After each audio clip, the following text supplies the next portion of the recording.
سلام على احلى ناس. اليوم راح نسوي ان شاء الله افطار كامل من الفول والفتة وفول بحمض على الطريقة الحلبية. اول شي عندي الفول وعندي الحمص، نقعهم قبل بيوم طبعا كنت وحطيتهم على الغاز، خليتهم يغلوا كتير منيح ونقعتهم مع معلقة كربونة صغيرة اثنيناتهم لتاني نهار تقريبا بيهتروا لحالهم. حطيتهم على الغاز مدة ساعة، استووا اثنيناتهم استووا.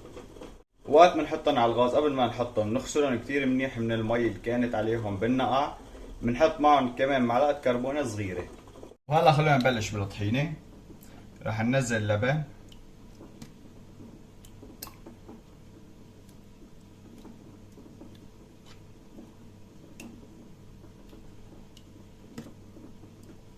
هاي عندي هيك صارت من معالق لبن، بس بخفن شوي. وهلا بننزل الطحينة، بنحط معلقة، تنتين، ثلاثة، 3 معالق طحينة. بنرجع بنحركهم مع بعض.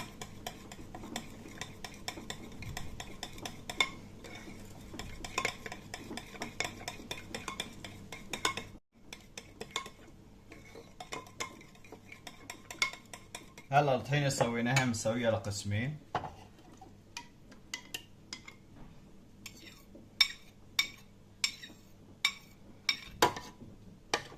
صار هون زيادة.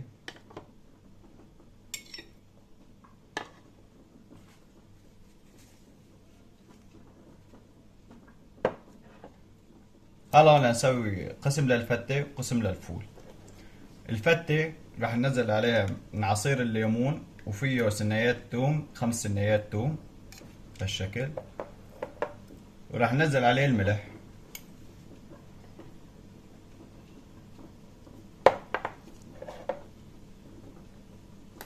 ونحركهم.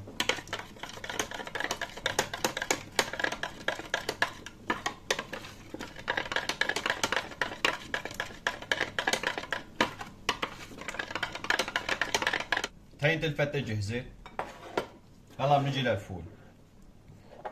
بننزل ضل عنا من الليمون والثوم، ملح، راس المعلقة مو كتير، والكمون،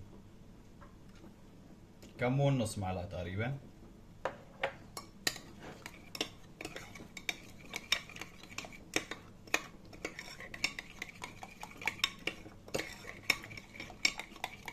أول شي نصب الفتة.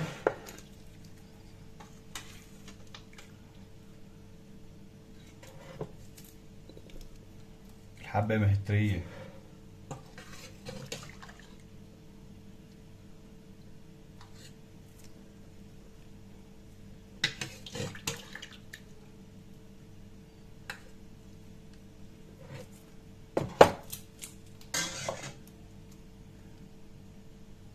زي عليها بالطحينة.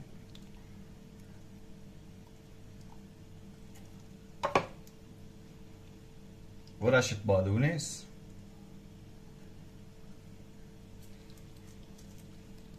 ومعلقة شطة صغيرة هي بنحطها بالنص. وجربوها خذوها مني ما راح تندموا، كتير طيبة.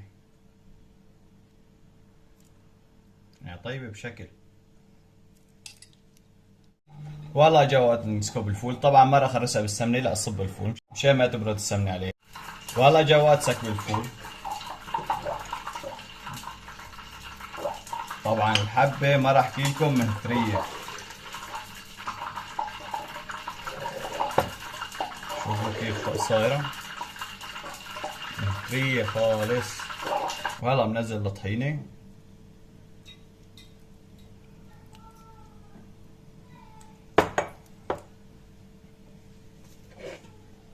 ورشة هيك بقدونس كتير بسيطة عليه.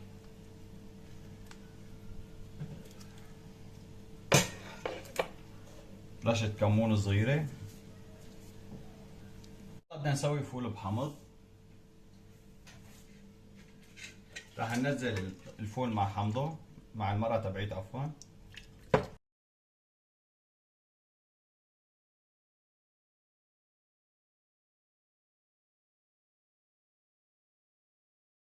ما بدنا ناخذ المي كلها، معلقتين.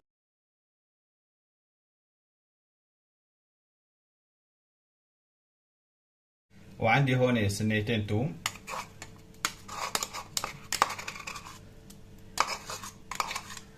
وعندنا هون عصير ليمونة منزله،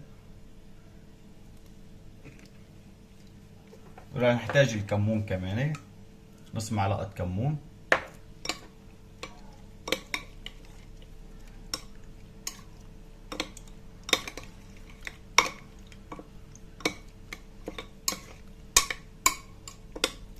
هيك الفول بحمص صار عنا جاهز. نسينا نضيف عليه الملح.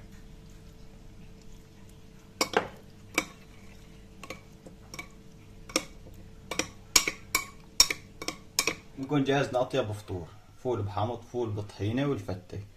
هلا نخلص الفتة، اسمعوا عن النغم، اسمعوا.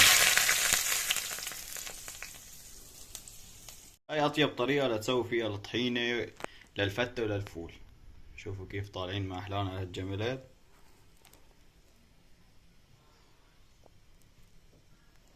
طبعا لو نكون وصلنا لنهاية هذا الفيديو، بتمنى تدعمونا بالاشتراك واللايك، والسلام عليكم.